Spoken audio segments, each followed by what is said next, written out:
No, I just wanted to thank everybody involved with in this process, especially starting with the scouts, all the hard work that went into this.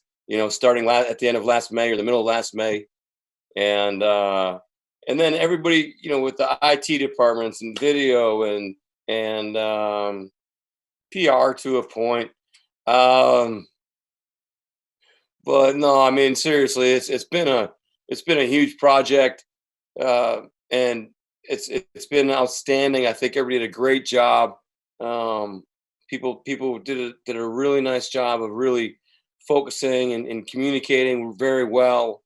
And it's these are these are tough times for everybody right now, and I'm very proud that the National Football League was able to put this together, and that all of us, scouts, coaches, owners, and the commissioner, everybody, we got through this and put it together for everybody, because I've been getting a lot of feedback that it was a lot of entertainment, and it was a lot of relief for people and provided a lot of hope. So, uh, yeah, Pete, did you want to add to that, or? I think it's worth mentioning about really the vision right from the top of that, Roger, because we've talked to Roger quite a bit during this process about you know how he's going to pull this off and how we're going to do it. And he really gave really sound leadership and strong leadership, and had a real vision that it would be could be a great event for the country under the circumstances, and everybody's looking for a little uplift right now. And hopefully that it served as that. It sure seemed like it. We didn't get to watch the broadcast as much, but just the effort by everybody to pull this off and to make it happen, it's pretty magical. This was a big challenge, and we've learned a lot. Probably evolved quite a bit more than you might think, in the way we'll do things in the future and all that. So, but all in all, I'm glad it was a good, successful event. We're really excited about what we've been able to do, and looking forward to sharing it with you. Tim Booth. Hey guys, would it be fair to say that there was a little bit more of a emphasis this year on guys who are a little bit more refined, whether they be seniors or a little bit older, or they be from Power 5 conferences? All 8 of your picks were from Power 5 schools, just because of the uncertainty of how the offseason is going to look and their developmental process. Absolutely. I mean, not necessarily an emphasis, from a conference standpoint, but an emphasis to try to find people that we're going to be able to click with our coaches and vibe with our locker room, and be able to do that in a very, very quick manner. And so I thought our scouts did a very, very good job of emphasizing that and working with the coaches in terms of how they were going to fit, for the 2020 Seattle Seahawks. And we were so organized, I could go on with a ton of names, but Matt Berry and his staff, they did Kirk Parrish, those guys, Trent Kirshner fit, Nolan Teasley on the pro side. Those guys just, flat out nailed it. Now you got to understand, this is like, this is like when you come on, you hear a doctor, right? And he's like, he never really says like, surgery was all right. Okay. So, but we feel great. We feel like we did a great job, and I'm just super proud and thankful, and, feel blessed to be working with everybody that I do, and Pete was right there, keeping things going. And I didn't feel like I wasn't with him at all. He wasn't necessarily sitting almost on my lap like he does in the draft room, but it was really close. It was right there. Does it feel overall like it's a little bit of it's always a development with rookies, but a little bit of a less of a development type of class with these guys, just because of the experience that they've had already? Well, I think, yes, but, going back in at the end with Sullivan was a project that we were willing to take on. Everybody had a very strong feeling for him, and he had a really great Senior Bowl, playing tight end the whole time, and he's played outside, he's played inside. obviously you guys know, I'm sure by now, that he has an incredible story. So, and we had a lot of buy-in from a lot of people, and we quite frankly had a hard time deciding between Swain and Sullivan, and we just stuck with our board and ended up getting back in and getting Sullivan. But he would be the one person of the group, yes, to answer your question, that is, a little bit more of a developmental prospect. Thanks, John. Bob Condotta. Hey, John, you added another defensive end today. How do you feel in general about that position right now, just kind of the pass rush and the defensive end, and just kind of with everything you've done, including signing Benson and Bruce and stuff like that? Very excited that our coaches are excited, and they're constantly putting together like a mix of, how are we going to use this guy and how are we going to use that guy, and Pete's right, and it's probably a better question for Pete. Yeah, I think we really did look at the issue of we weren't happy with the production of our pressure that we put on last year, and so we went after it. And I think every move that we've made has really addressed that, and I think we have the depth that can really help us keep guys fast and fresh and get a really good rotation going. Hopefully, the training guys will really fit in and do a job, as well as Jordan Brooks is going to help us too in his ability to pressure. So we've addressed an issue, and now we got to make it come to life. It doesn't mean anything. Let's try. How does it work? But we have really clear intentions, and everybody was really excited about it. Really started with getting Jordan, but then coming back and getting Darryl, a guy that we could have easily taken with our first pick if we had the opportunity. That worked out great. And I really fired up that we were able to get Alton where we got him. Because he's got the ability in the production to do stuff like guys that got picked quite a bit higher. So we were fortunate to get that done. Greg Bell. Oh, Pete. I didn't say anything. No, I said, Greg Bell's up. It's like the sun coming up. Thank you. In Seattle. Pete, you've got now two rookie defensive ends. You've got Ben Sameo at 29. You got Bruce Irvin's going to be 33. Do you have enough in that middle? Not an experienced guy whom you may be able to put in every down rather than a rookie or a veteran, extreme veteran. Well, what happens in the third down situations when we move guys around some, you'll see Rasheem and LJ will work inside along with Jay Reed.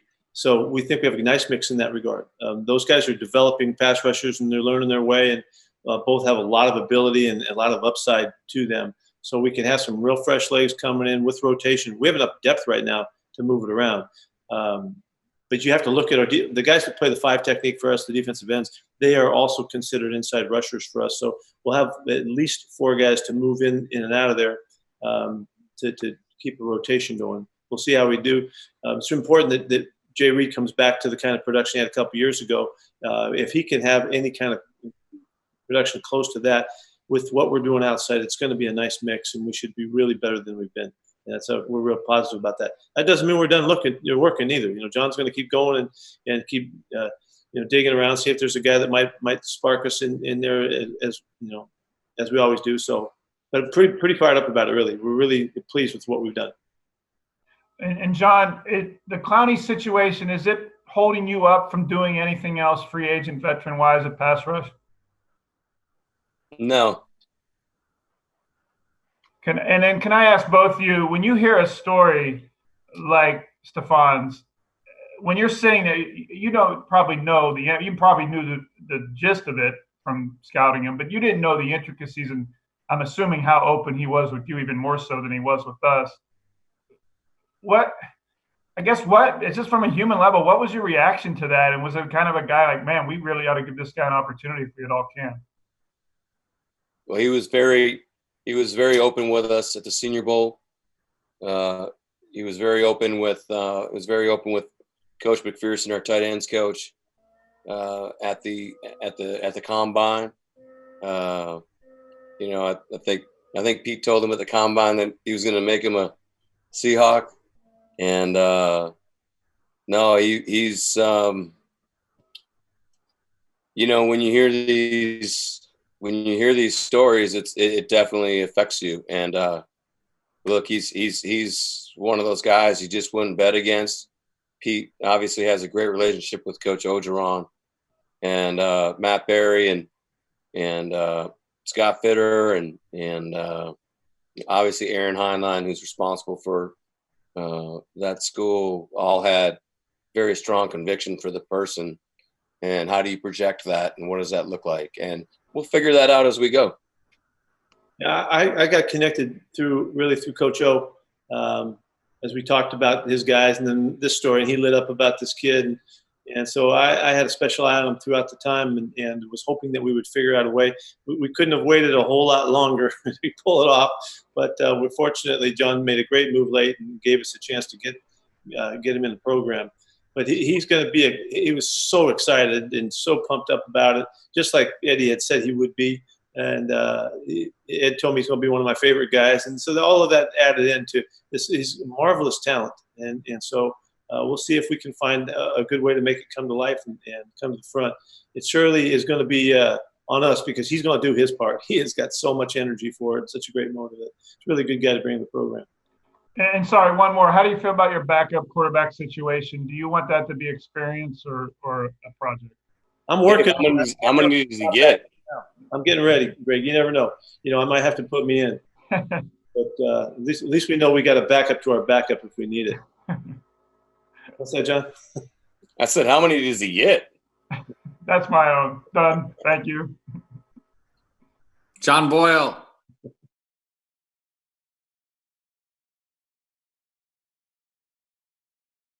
John, you're muted, I brother. don't know what's happening. I know. I was having. There you go. Yeah, you gotta get used to this stuff, Johnny. I'm gonna blame my children. Either one of you. Pete. What's that? That's a rule violation of Pete's. You're making excuses. Rule violation. Yeah, you're right. My bad. For either of you, with Colby, just obviously he's a big guy at tight end. Just what do you see out of his game? How does he fit in? Pretty cool. At the combine, Coach Shaw came in and said hi to Pete and I, and was bragging about him, and loves him, and he's a huge target. He's got great hands. They didn't have plans to play him right away, but he was just too good. And big people like that running right down the middle of the field, and he's going to be he's a smart, tough, reliable guy, great guy. Just off the charts from a character standpoint.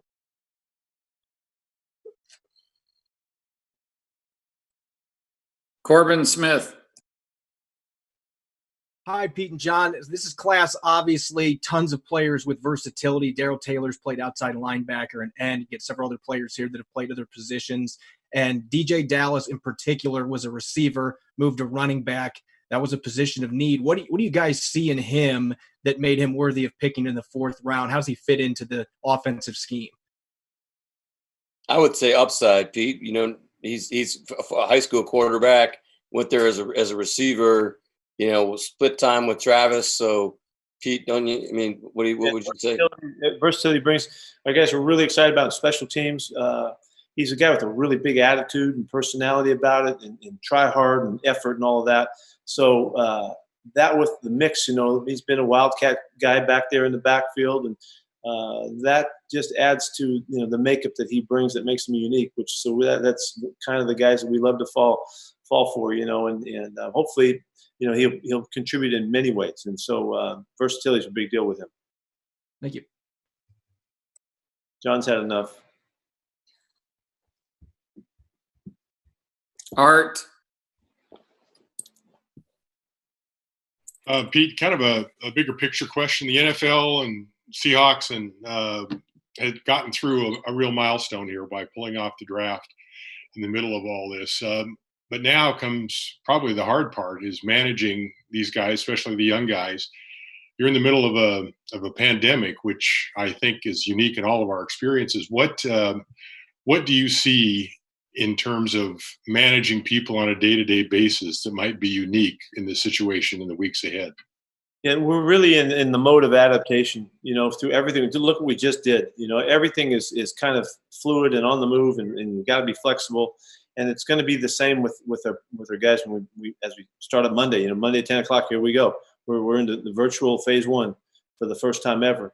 Our coaches have spent a lot of time trying to be creative and inventive in how we're going to present stuff to try to capture them. One of the things about our program is so energetic, and there's so much interaction and relationship stuff that goes on. This is going to be different, and it's going to tax us in different ways. So we're looking for all of the edges that we can find and the nuances we can create that will make this a really special and unique time that will be meaningful. It's going to be different, though, of course, and so all I can tell you is it's just one big challenge. And so what we have to do as coaches is continue to push ourselves to see things new and see things new for the first time again. We won't know until after our first. We got to have a meeting with 90 guys or 70 guys are going to be on that call on Monday. And then I'm going to start it off, and here we go. And then they're going to split up, and they're going to have to go to their own coaches, and so we have to. Just think of the technical challenges that we have, but. We have been practicing, like always, whatever we're doing. If you got to practice to get good at it, and our coaches have all been working at it, and we've been envisioning how this is going to go, and it's going to be really fascinating to see how we work. None of us can project. What are we working towards? Are we working towards phase 2? Are we working towards coming back together? We don't know. We don't know about camp or any of that stuff right now. So we're just going to keep hope alive and just keep pushing and keep these guys entertained and call on them to be a very big part of what we're doing. We're going to. Have you developed Go ahead. Excuse me. Have you developed an idea about how to deal with these guys whose families and friends have been touched by the virus and how to manage that? Well, we're going to be like we have always been. We're going to be very open-hearted, and we're and very willing to support them in whatever ways we can. Give them the time that they need. If they have their interests and concerns, and all that, we're pretty good about working with everybody, and that it's because we care so much, and so that helps us. We know what we're doing and how we're going to do that, in a sense. And we're in an adaptation mode the whole time, so it's really challenging, and I can't really tell you what's going to happen. We're just going to go for it and cut it loose and see where it goes, and then adjust from there. Thanks. Curtis. Hey guys, with Alton Robinson, did his working out here a little bit locally with Bobby, KJ, Cliff Averill and stuff, did that help you guys at all on getting an evaluation of him? No. No. I would say no to that. But it's good that that he's been around and he's getting familiar with our guys and all that. That's great. He's very determined to be part of something that, unique and special, and I'm really excited about bringing him in. He just happened to. He's got some sense. Look what he did. He came to town here and started working out with our guys, and next thing you know, he's the teammate. So I'm going to keep my eye on this guy. I want to see what he thinks he needs to do next, because that was pretty inventive. And how would you kind of contrast him and Darryl specifically in their skill sets and how they might play off of each other? Well, they're both kind of classic edge players. They both have a good sense for it. They both have good get off. They both play with good leverage. They're not just flashy guys. They have the strength and the kind of the girth in their lower body to power around the edge and to turn the corner like the good guys do. They're both real coordinated. They look skillful and they have technique that's going to carry over on our level that really clearly, and then we'll add some tricks and all that. So they really fit the bill, and they look like got one guy on one end, one guy on the other end. You could be pretty good over the long haul. It's pretty darn exciting. So, but it does get down to Curtis, we got to see the great pass rushers have a knack. They have a knack for knowing when to and how to get it done. And we'll find that out as we go through it. They both look very productive. I think Alton was involved in 18, 19 sacks in the last couple of years as a junior college transfer. Big production, and Darryl has been real productive too in the same kind of numbers. So if you look at all the four guys that we've added that rush the passer, I think they're over about 8, 9 sacks apiece. So you put them all together, that'd be great. These guys can come up and create, something like 36, 40 sacks combined. Shoot, we'll really have hit the mark. Thanks, guys. Appreciate it. Joe Fan. Yeah, Joe. Pete, you guys, or you mentioned at the combine that nickel was Ugo Amadi's job to lose. You guys didn't really address that, at least in the draft with your 8 picks. Where do you feel like that position's at, and then who might be, his top competition there? Well, you're going to see us create the challenge there for him, and there's some things that we're working at. I won't tell you all of it right now because I like to just keep it under wraps. But there's some different things that we're going to try. He did a nice job his first time out. He really didn't have much competition at it once he got in there, which was okay. That's how it worked out. But he's going to have some this time around, and hopefully he'll just continue to get better. He did a reputable job, but we want to try some different combinations. If you remember, from one extreme, we had linebackers playing in the nickel spot. Michael Kendricks was out there last year, and that worked out pretty well for us for the most part. So that's from that extreme all the way to there's some other guys in the ranks we're going to give some shots to. So let us show you when we get there. But I'm looking forward to it. Cool, John. I'm just curious, who's coming to fix your walls? That's a great question. It went from I had a couple ripped up walls to like, oh, hey, they knocked all these walls down, No, just to add to Pete too, we did. I don't know if you guys saw, we did reacquire Lyndon Stevens, who was with us last year as well. Yeah.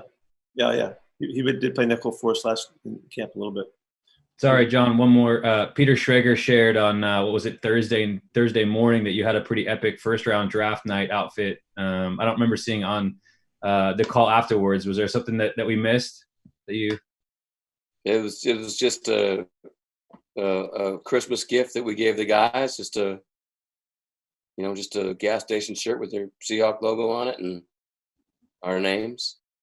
Nice. Yeah, so I guess you missed it, Joe. My bad. I'll report back. I don't remember if I still had it on. Sorry, I don't remember. Good job, Joe. Masvita.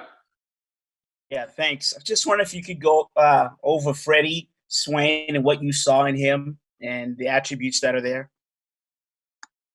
First and foremost, he's a really, really tough-minded individual, tons of grit, very instinctive, has played outside, played inside. He's a very good punt returner.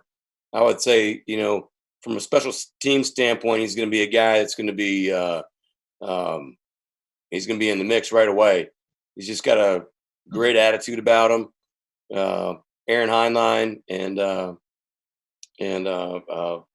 Alonzo Highsmith and Matt Berry, the guys that went into the school, really liked the person when they left. When they left the school, they were extremely fired up about him. He's got some swag about him. He's a smart football player. He's a competitor. He's going to be a fun guy to watch. We're very excited. He's one of those guys that studies his tail off. And so, as I told you before, or as we talked about last night, it's been important for us to try to acquire players that seem to be, a little bit ahead of the curve from a learning standpoint in this current environment that we're in. And one more, just on the leadership of the veterans that are there now, Russell and Bobby, reaching out to these guys and giving everything that's going on. I mean, that's got to be a heck of a clearing for a young man to get that call and, from a brotherhood perspective, right from the get-go. Yeah, our guys are pretty good about that, and it's because they care. They know the guys coming in have a chance to really help us, and so they're just competing. They're competing to connect with them right away, make them feel right, and get them off to a good start. Now, I was thinking about Stefan sitting there, and all of a sudden Russell's going to text in to him or call him, and think what a thrill that is, and it's just. It's a big, memorable opportunity, and our guys are looking for that chance to go ahead and make an impression on these guys. Brady. You guys talk about wanting smart, tough, reliable football players, and in a year like this, which of the guys that you drafted did the smart really stand out and maybe bump them up in your eyes? I think this is a great question, Brady. I would never want to kind of grade or compare or rank people's intelligence levels. So Sure. we're pleased with the whole group. Yeah. Follow up with which of the guys that you drafted were you most surprised to be able to get where you got that? I know, Pete, you said you were fired up to get Alton in the 5th round. Was that the guy you were most surprised by, that he fell to the spot that you got him at? Yeah, but I'll go back up to getting Darryl. And that was a big deal because we thought maybe we had missed our chance, in the sense that, and we really wanted to get him on, in the rush group, and so when we were able to hang through it and get him, that was a big pick for us. I mean, as we go down the list, every guy had kind of had something special to him. But then again, I was really surprised at Alton was still there, because he could be a big help for our football team. Yeah, I would say Damian Lewis too. Yeah, for sure. Matt? Hey guys, you mentioned how you picked up 4 defensive ends. You also have LJ. You have Rasheem Green. Sounds like you're pretty optimistic about the about the pass rushing talent. But I'm just curious. John, you mentioned before how the Clowney door isn't closed yet. With these additions, can we read anything more into it? Whether he might still come back here? What your guys' interest in him is? Well, we don't shut the door on anything, really. I mean, it's we basically with Clowney, let's put it out there. He did a great job for us. He's been, he was amazing this past year. We were in negotiations with his agent for a long time, and at some point you need to move on and keep conducting business. And it's not Jadeveon's fault. It's nobody's fault, but you have to keep moving, man. Or you're gonna get beat. Yeah, just staying in touch with him. He's kind of patient with the time frames that are out there and all that, but he knows that the Seahawks is a place that he had some success and that he had a really good time and he contributed to our club and all that. So it's pretty good feeling for him being out there still. So, Johnny will take care of it, and if there's an opportunity that makes sense, then we'll dive back in and pursue it. Thank you. Art? Peter, are you planning to roll out a 5 tight end offense formation this year, or are you going to stick with 4? We're loading up. You may be the next guy too. You're going to have to play that spot too, Art. We're really excited, but always, you're going to hear me every time go right back to the competition. It can't be better than this one. The guys are different too. We have unique players, and Greg is going to be such a good leader in this group. He's been such a dynamic football player. I would really hope that everybody's going to be better because he's in this group. He is so versatile and can do so much, and he understands the game with such great depth. So he'll take a lead on that. I know that. Just take Will Dissly. Will's going to learn a ton from Greg, and Will has been a very exciting player when he's been available to us. So we'll see how he goes. The whole group. So there's between Colby and Stefan here, what we just did, you had 2 totally different guys. They're just different style players. And again, we always like that. So let's just let the games begin, see what happens, and see how it goes, and really make it a great spot for us. Remember that we had great play from Jake last year, in a versatile role. And as we went through the season, we learned more and more about Jake. He gives us a chance to do some things that are unique just to Jake that nobody else will do. So it's been an off season of creativity for us to try to make sure that we open up the opportunities to showcase the guys' strengths. And so these new guys come in, they just add more dimensions to us, and looking forward to it. What do you most like about Parkinson? That he's been such a rock solid kid. He's just been. They rave about his commitment and his consistency, and I'm hoping with that frame that we can beef him up a little bit, and he can become a really effective blocker for us. He's an enormous kid, and the catching stuff is all there. I'd like to see him develop as a blocker and become a unique player there as a combo threat. Thanks. Bob? Yeah, I just for either John or Pete, do you feel like the draft was any different in any way in terms of where players got taken and stuff like that because of the uniqueness of this? I mean, there was just a lot of talk going into it about whether there'd be glitches or things like that. Do you think anything was really different at all in terms of who got drafted and how it unfolded in that way? Well, I think the inability to have the 30 visits and medical information on non-combine players, not being able to have verified heights, weights, and speeds was definitely something that affected a lot of teams. I think usually you get to like the second or third. I'd say really like the third round, and that's where the majority of what we call upsets starts happening, where players start going a little higher than we personally viewed them or our team viewed them. But the only difference really was that you didn't see as many trades in the first round, and but rookie free agency, which our guys are still working on right now. Really, they did. That's really been intense, and they've done a great job of figuring out how to coordinate that. Sarah, my assistant Sarah, and Matt Barry and Fit and Trent Kirshner and Matt Thomas they've done a great job with it. But that was a big difference.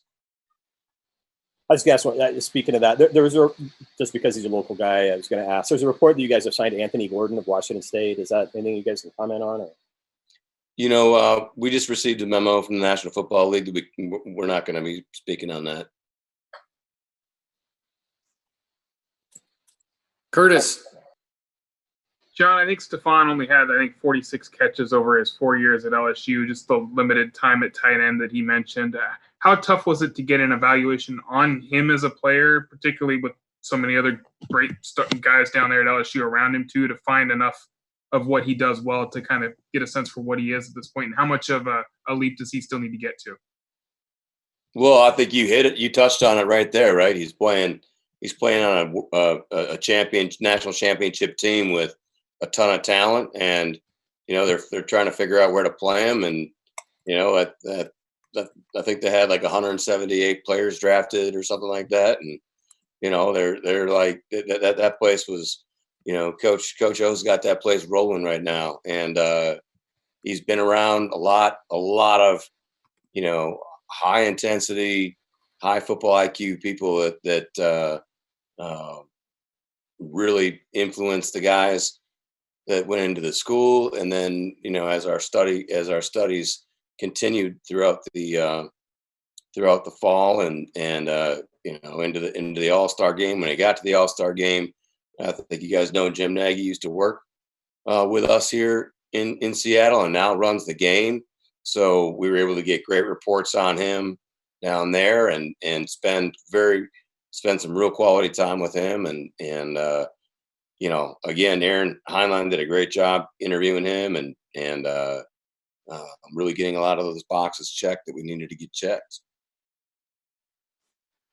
Yeah, I would say to you that the first thing that Coach O would say about him is that they just, with all of the talent that they had, they didn't use him enough, and that they weren't able to get him in there enough. They kind of kicked themselves. They wish they would have been able to. That's why they moved him around to make sure that they did utilize him. But he is really he's a young player at his position, so there's a lot of growth there, particularly the stuff at the line of scrimmage. He's a receiver. He's a catcher now. He can run and catch the football, and he's exciting there. We have to develop his game. He's very willing, which is the most important. And at this point, as we transition, but it's a harder evaluation, of course, because there was not as many plays. But you can see the talent. That's what we were excited about. We're real thrilled to be able to get him so late. Pete, can you see him as like an X, or is he more like that bigger slot receiver, flex tight end sort of guy? He definitely has the ability as a tight end to be split out. He will have no problem. That transition he's way ahead of the curve for most guys. So that's a strength of what he brings. His release ability as well, getting off the line of scrimmage is going to be. He should be really good at that in short time.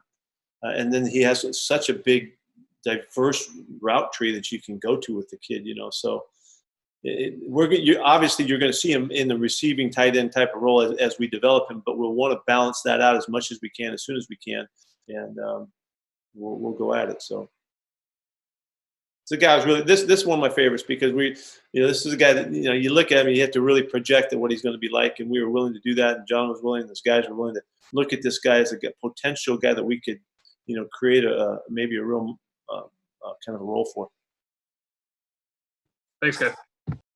Tim, from what you guys were able to track, just curious what your impressions were of what the rest of the NFC West did during the draft. I'm sorry, can you repeat that? Yeah, just what the rest of the teams in your division did during the draft. Just your impression of what those three opponents did. Well, that's a good try, Tim. No, we're not going to get into that. Like I said, after every draft, you always feel like there's so much hard work that goes into it. Again, it's like. It feels like, like a surgeon, right? When when you say, hey, how did the how'd the operation go with such and such player? You never hear, it was all right, it was average. Everybody's very fired up right now. I'm sure every team in our division is very excited about their players, as are we. I was mentioning something that was different. I realized during the draft is not having as much availability to all of the information that surrounds us in the war room setup, where you have all of everything's listed and ranked, and you can watch kind of the draft come together. I didn't feel as comfortable without some of the things that we normally have. John had a little bit more elaborate setup than I did, and there's a lot. I like all the input I can get, and I didn't feel like I had as much as I would like. I don't feel as comfortable knowing even how they set up is like I would normally. So that'll take a little bit of homework on my part to catch up. Greg Bell.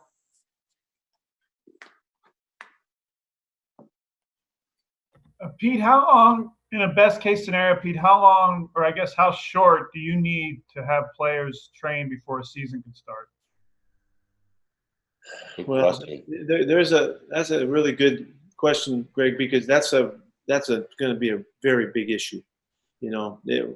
I know that our guys they need 6 weeks of work really to get rolling. That's what the league has always allowed us. It's a couple weeks and then 4 games, and it takes almost a full 5 to 6 weeks in camp without an intense off season with competition and guys working against each other and all of that. I don't know. I mean, we're going to have to just figure it out, and we won't know until after we see the results of what happens. Maybe we'll start to see things happen early. I don't know, but there's a certain level of competition and stress you need to be under to get your body to adapt and be ready for the kind of level of play that the league demands. And so I don't know how that's going to go, but I do think it takes you 5 to 6 weeks anyway. And that's coming off weeks and weeks of an entire off season. It's one of my greatest fears in this whole format of the NFL. How it sets up is the 6 weeks that the players take off before we start camp. It's frightening for me to think that our guys go off on their own and we can't help them stay fit. As they prepare for this most rigorous of events going through a football season. And so. I don't know. It's going to be. I'm hoping it's not going to say, "Hey, okay, let's get 2 weeks of work and then let's start playing NFL games." I hope it's not like that, because that's going to be really challenging on their bodies, and it'll be just almost impossible to figure that you could do it. So, but let me go back. Think about it this way: what usually happens is we go to camp for a couple of weeks and then we play a game, and the guys play a quarter. They don't play a full football game, so we take all of that time to kind of lead them into it. So there'll be a lot of scientifics, a lot of analytics that'll help support that, but it's going to be a challenge to figure that out. Is it a foregone conclusion you're not having mini camps, OT, or anything before training camp, or we don't know that? Rookie mini camp has already been made. We're going to have it. It's going to be a virtual one, though. So that's kind of our first step. That's a couple weeks from now, and away we go. the off season begins Monday, and our guys are all they've got their format to work out, and we'll be starting the in classroom stuff with them, of course. But they've got a lot has to be done on their own. On the field, is it almost a foregone conclusion that players won't be on the field till training camp? No, we don't know that. The league's not really like John said, I think to you guys the other night, that they have really been close-lipped about that, because I don't know that they know yet, and so they're just waiting to get through the draft, and then we'll kind of reestablish where we are. I would imagine the next couple of weeks we'll get a lot more information about that. But who knows? You know, we don't know. Somebody said this is pandemic time, so we're in a whole new ballgame right here. So we gotta wait and see. Last question, John Boyle. I figured out mute this time, so I'm getting ahead of my last one. John, you mentioned Jim Nagy earlier, and we've heard Pete talking about Coach O. Just with the way things have been, no pro days, canceled visits. How important are these relationships you guys have built around the league, college football, with scouts, just to get every piece of information you can get? Well, you know, like in any industry, really, I mean, relationship-based business, right? I mean, I think that's why Pete and I have a really cool mix. I mean, we didn't know each other before we came together, and have completely different, I don't know, trees or communication, systems that we've been around, and people that we know, and it feels like a really great mix. And I think that I'm very proud of our scouts and our personnel guys and the coaches and how they interact with all their friends and communicate to try to get as much information as we possibly can. Hey, Johnny, the one thing about this is I think it's really fascinating to me is, and we've been recognizing it as we go through our Zoom staff meetings, is that there's an emotional connection that doesn't happen through Zoom. There's that whole life connection, all of those skills that we develop that are not available to us right now, and it feels different, and as much as like the draft, and here goes Roger making his call, and the crowd's not cheering, and and he's not hugging the kids up the same way. We're in a different mode of communicating right now, and it's different, unique. You can see it, and we need to figure it out and try to maximize it. Relationships, like you talk, they're so important to us, but it's relationships of a different nature. We're talking through Zoom and all that, so it's a fascinating time. We'll see where it takes us. All right, I think that's it. Mike Sean Dugar, thank you for showing us how many pairs of shoes you have. It looks like there's at least 20 pair right there. Right? So good luck with your move to New England. Thank you. I appreciate it. All right, I think that's it, everybody. Thank you All so right, much. We appreciate you guys. Stay safe, okay? Thank you so much. Yeah, thank you.